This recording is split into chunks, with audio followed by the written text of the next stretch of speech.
Chapter 8 of The Secret Garden. The Secret Garden, by Frances Hodgson Burnett.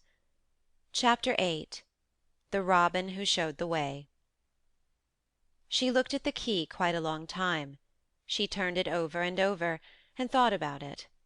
As I have said before, she was not a child who had been trained to ask permission or consult her elders about things.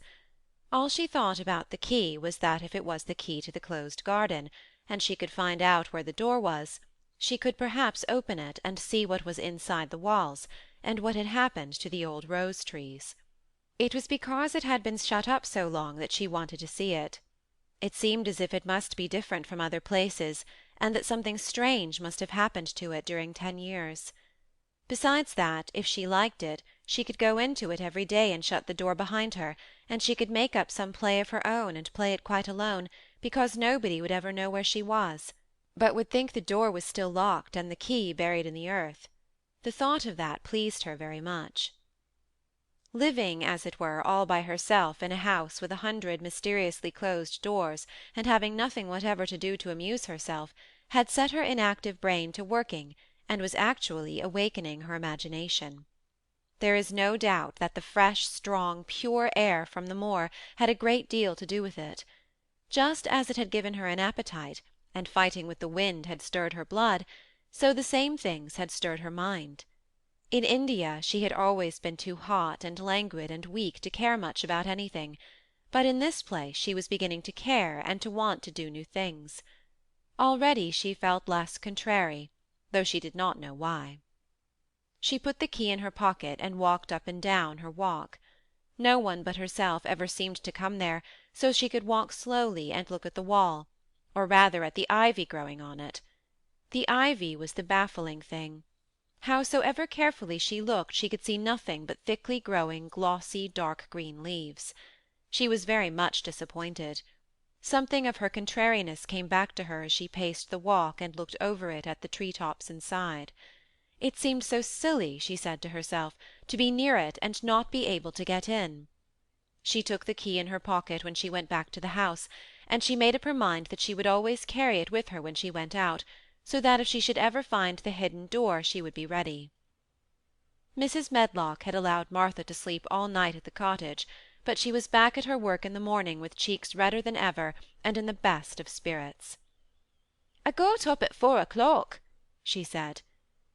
It was pretty on the moor, with the birds getting up and the rabbits scampering about, and the sun rising. I didn't walk all the way. A man gave me a ride in his cart, and I did enjoy myself." She was full of stories of the delights of her day out. Her mother had been glad to see her, and they had got the baking and washing all out of the way. She had even made each of the children a dough-cake with a bit of brown sugar in it. "I had 'em all piping hot when they came in from playing on the moor, and the cottage all smelt to nice, clean, hot bacon, and there was a good fire, and they just shouted for joy.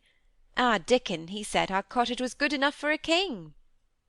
In the evening they had all sat round the fire, and Martha and her mother had sewed patches on torn clothes, and mended stockings, and Martha had told them about the little girl who had come from India, and who had been waited on all her life by what Martha called blacks, until she didn't know how to put on her own stockings.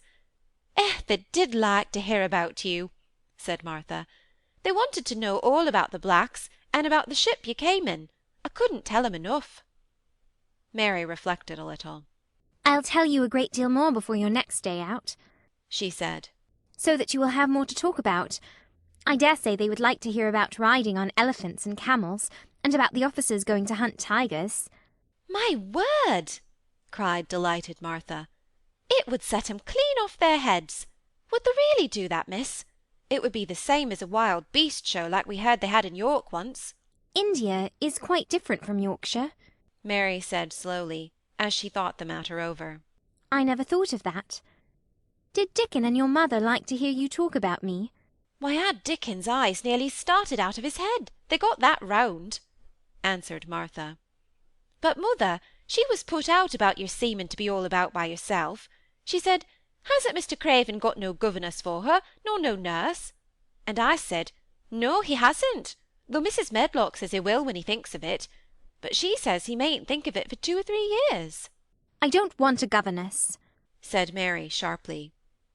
"But mother says you ought to be learning your book by this time, and you ought to have a woman to look after you, and she says, 'Now, Martha, you just think how you'd feel yourself in a big place like that, wandering about all alone, and no mother.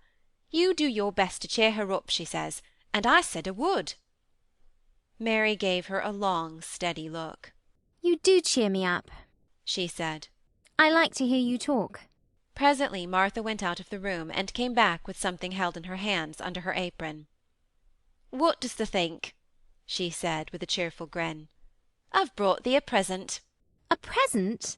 exclaimed Mistress Mary. How could a cottage full of 14 hungry people give any one a present?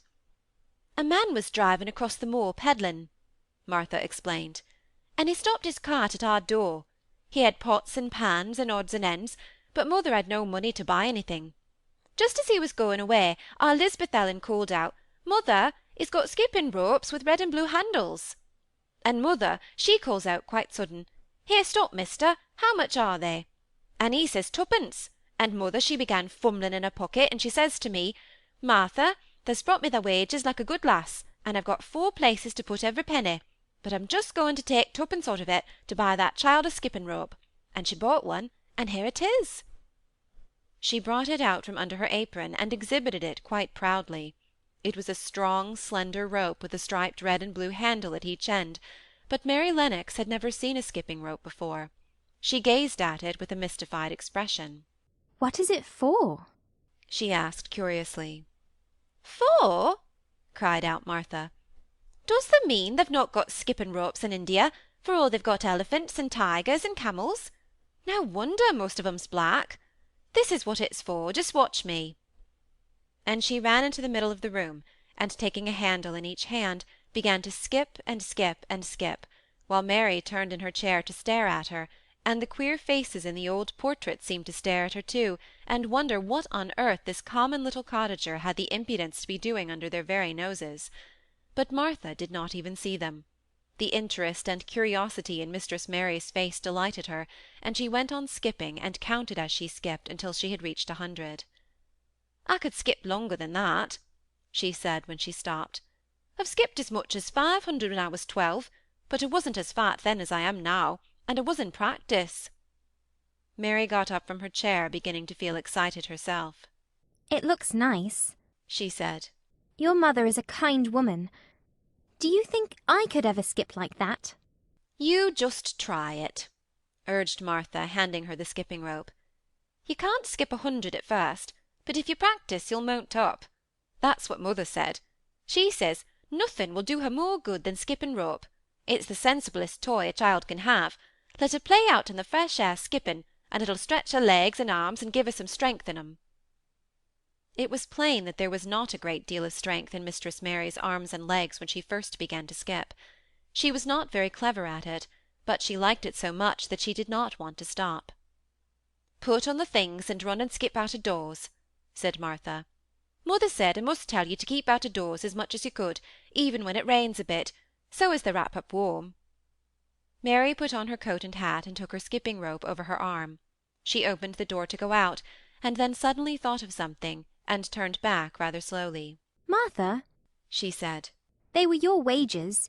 It was your 2pence, really. Thank you." She said it stiffly because she was not used to thanking people or noticing that they did things for her. "Thank you," she said, and held out her hand because she did not know what else to do. Martha gave her hand a clumsy little shake, as if she was not accustomed to this sort of thing either. Then she laughed. "Thou'rt a queer old womanish thing," she said. "If tha'd been our Lisbeth Ellen, tha'd have given me a kiss." Mary looked stiffer than ever. "Do you want me to kiss you?" Martha laughed again. "Nay, not me," she answered. "If thou was different, perhaps tha'd want to thysel'. But there isn't. Run off outside and play with the rope." Mistress Mary felt a little awkward as she went out of the room. Yorkshire people seemed strange, and Martha was always rather a puzzle to her.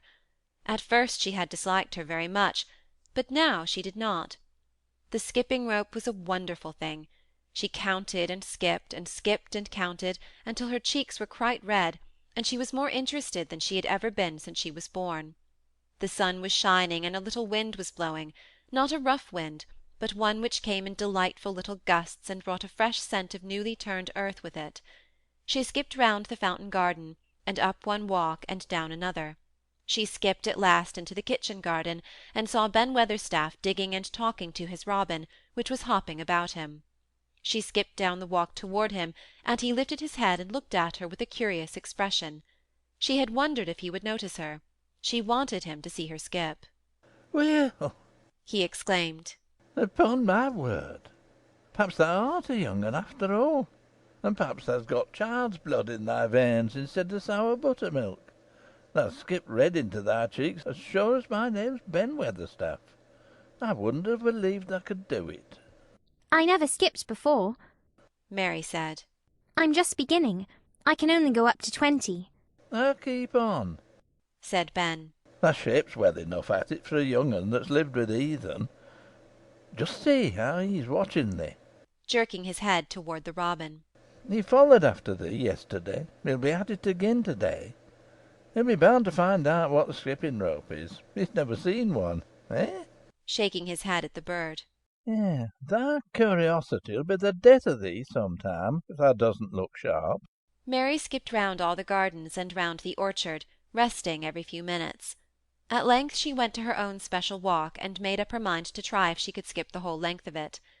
It was a good long skip, and she began slowly, but before she had gone half-way down the path she was so hot and breathless that she was obliged to stop. She did not mind much, because she had already counted up to 30.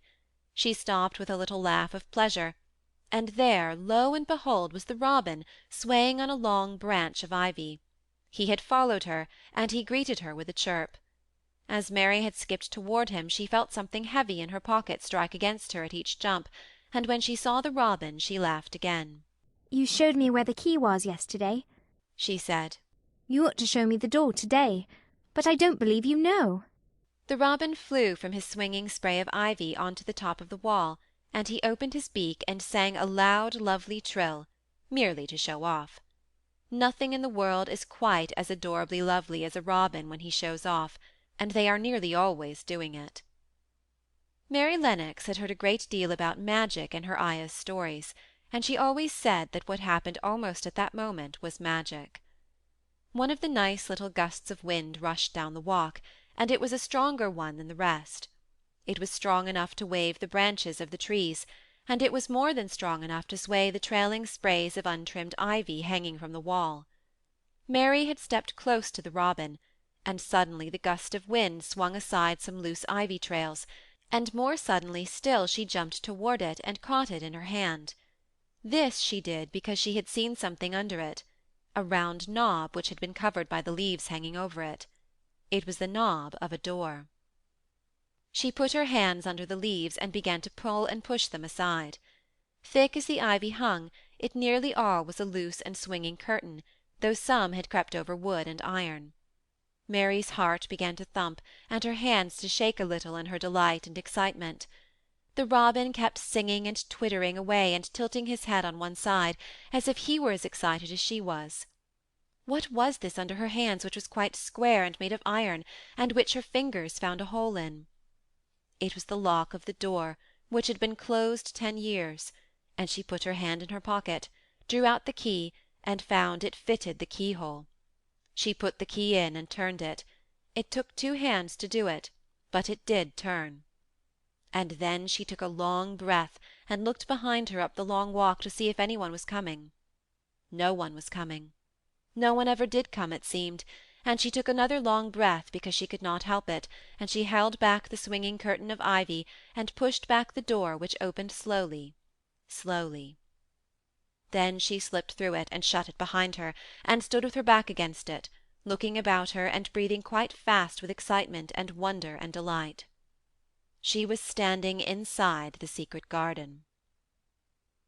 End of chapter 8.